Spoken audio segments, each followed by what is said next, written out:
ये जो भय अंदर होता है किसी भी विषय का, ये केवल मन की कल्पना होती है। जैसे अपने गंगा के किनारे भ्रमण किए, अकेले ही रहे, बच्चापन से भगवत मार्ग में रहे, तो मन कभी कभी भयभीत करता था। प्रायः गंगा जी में ग्रामीण लोग आसपास के शव को फेंक ही देते हैं, अब थोड़ा जलाने के लिए कड़ाई से नियम डाला गया है, नहीं तो पहले ऐसा नहीं था।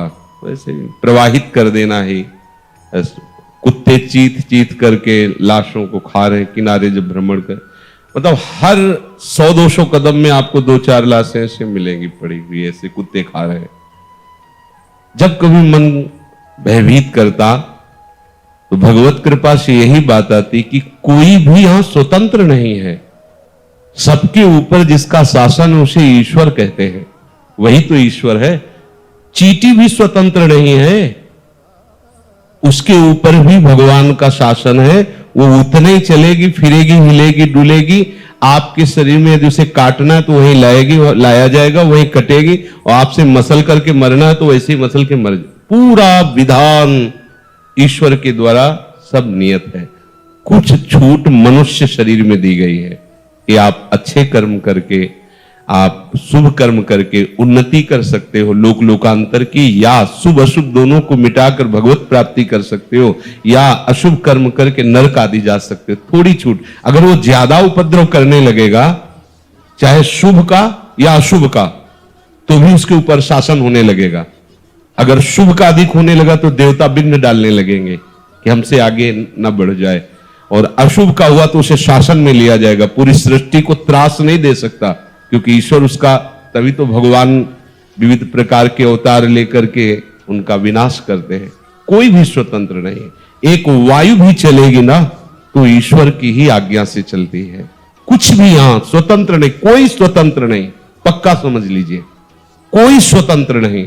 इसीलिए तो भक्त बेपरवाह हो जाता है कि जो मेरे प्रभु विधान करेंगे वही मेरे जीवन में होगा, अब मुझे क्या चिंता करनी। बिल्कुल चिंता नहीं, डर तो होना ही नहीं चाहिए। जहां कहीं भी हमें डर लगा है तो हम पहले अपने डर की निवृत्ति की। जैसे हमारे मन ने डराया है, ये खंडहर है, गंगा का किनारा है, पास में श्मशान, इसमें भूत रहते होंगे, यहां मत रुको। हम वहीं जाके रुके थे। नाम जप करते हुए जब मन भयभीत करता तो कहते हम देखेंगे कौन भूत आता है, कौन परेशान। कुछ नहीं, केवल मन की एक कल्पना है। समस्त चर अचर में भगवान ही समाये हुए हैं, समस्त चर अचर भगवान के ही शासन में है।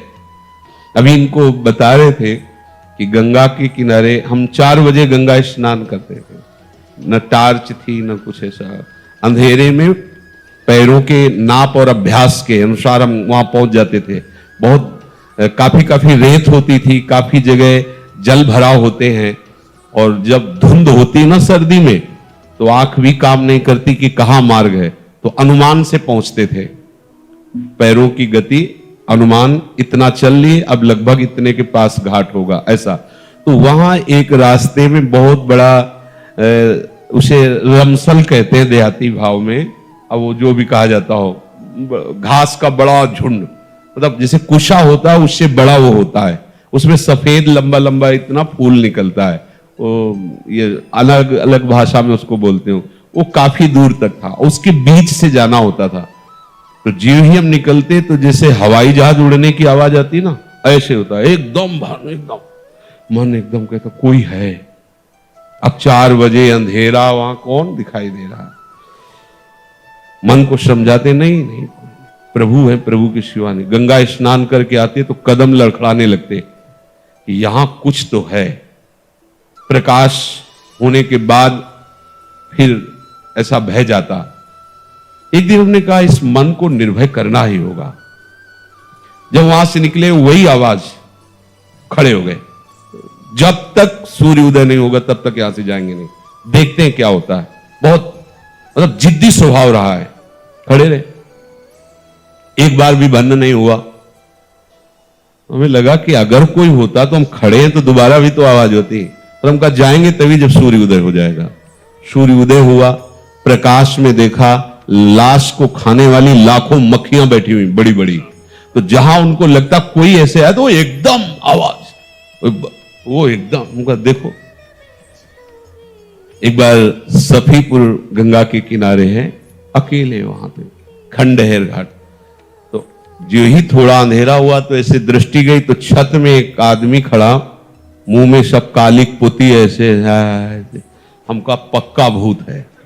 अंदर से आया कि अब यहां कौन और हो सकता है।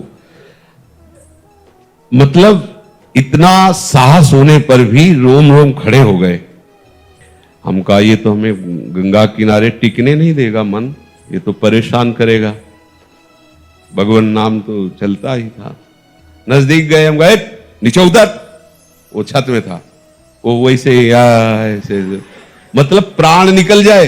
अंधेरा, गंगा का किनारा, 10-10 किलोमीटर, कोई गांव नहीं, और वो एकदम काला ऐसे पूरा अंदर से एकदम भगवान के सिवा कोई नहीं हो सकता। ये मतलब दृढ़ विश्वास रहा है तुम्हारा मंगल नहीं हो सकता। उसे कहा नीचे उतर, वो धीरे धीरे जैसे चढ़ा था वैसे उतर के आया।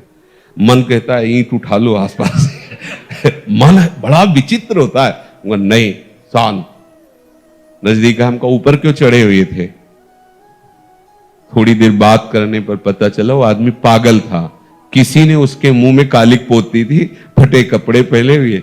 अब बताओ, ना कोई भूत है ना कोई भय, केवल हमारी मानी हुई कल्पना है। हां, कुछ अधोगति को प्राप्त हुए जीव भूत योनि को प्राप्त होते हैं। वो वही आक्रमण करते हैं जहां प्रभु का विधान होता है।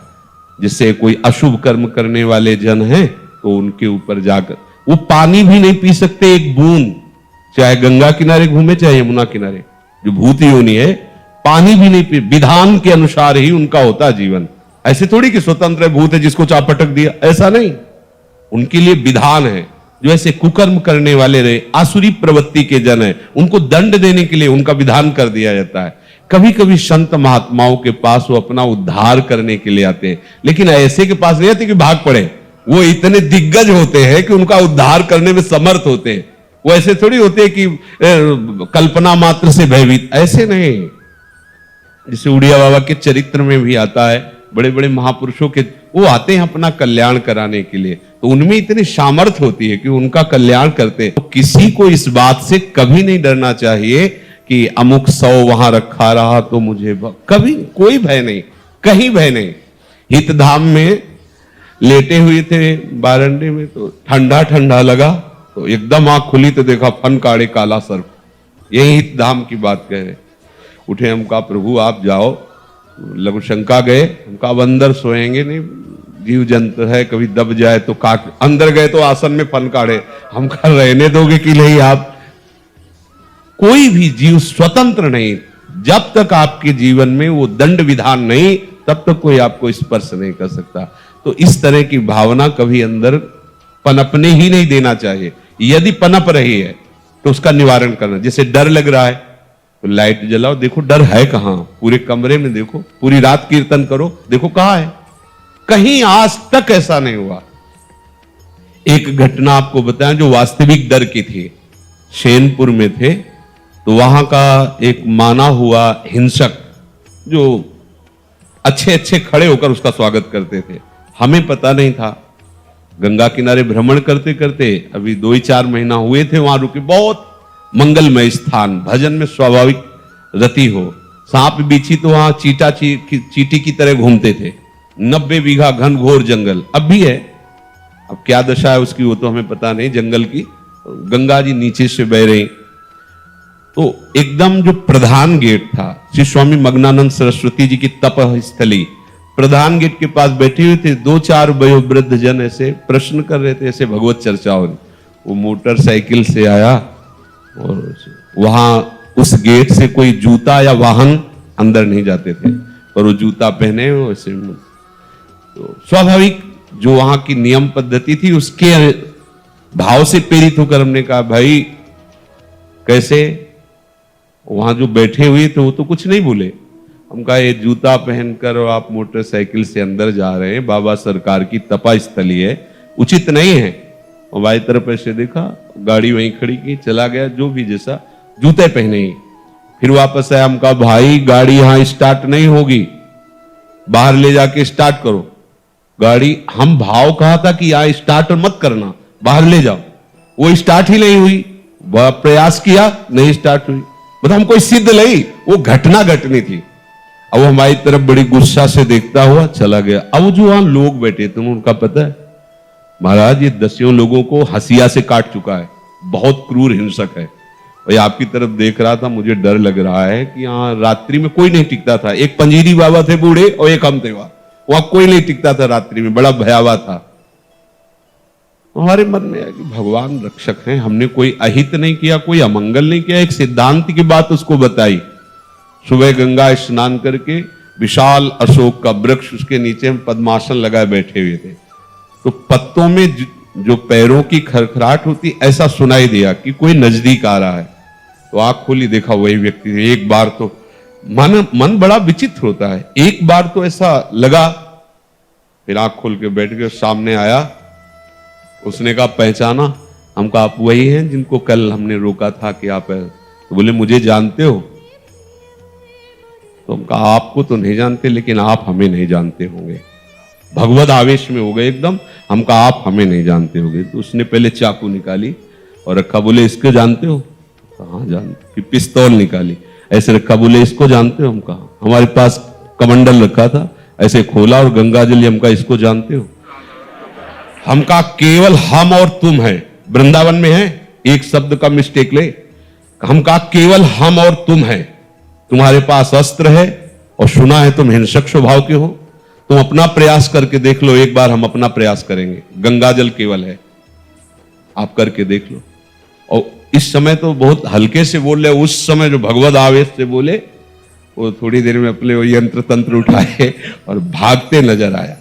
हमारे पास भगवान का बल है, कैसे कोई ऐसे कैसे, उनकी इच्छा है तो कुछ भी हो सकता है। अगर उनकी इच्छा नहीं तो प्रभु प्रहलाद जी के ही केवल नहीं है, प्रभु हम सबके हैं।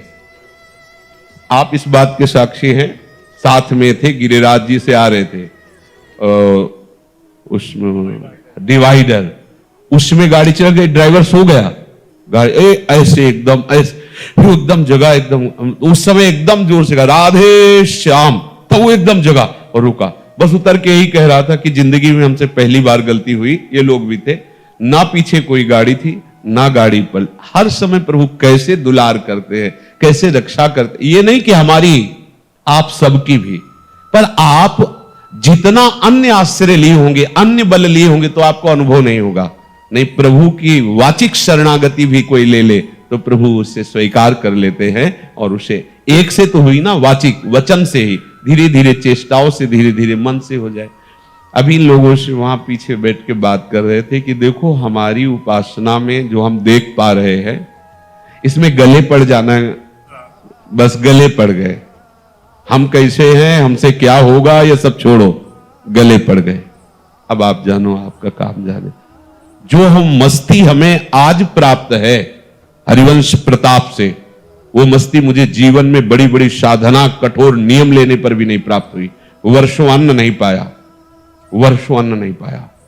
आलू गुड़ जो भी जैसे मिला उससे उदर पोषण, भजन परायण, लेकिन वो विश्राम नहीं मिला। बस ऐसे जैसे यंत्र में चढ़ा हुआ कठपुतली नाचता रहता है, वैसे मेरे स्वामी मुझे नचा रहे। क्या करवाना है, क्या करवा रहे, ये वो जाने, उनका काम जाने। पर आज हमें ऐसा विश्राम है जैसे बाहर से नौकरी करने पर अपने घर आए और फिर आराम से अपने परिवार में नहीं सुखपूर्वक रहता है, ऐसे हमें लाडली जी की शरणागति से, वृंदावन धाम से मुझे ऐसा विश्राम मिला है। अब कोई परवाह नहीं रह गई, न जीने की, न मरने की, न साधना की, न सिद्धि की, न दुर्गति की, न सदगति की। एकदम फ्री, एकदम फ्री।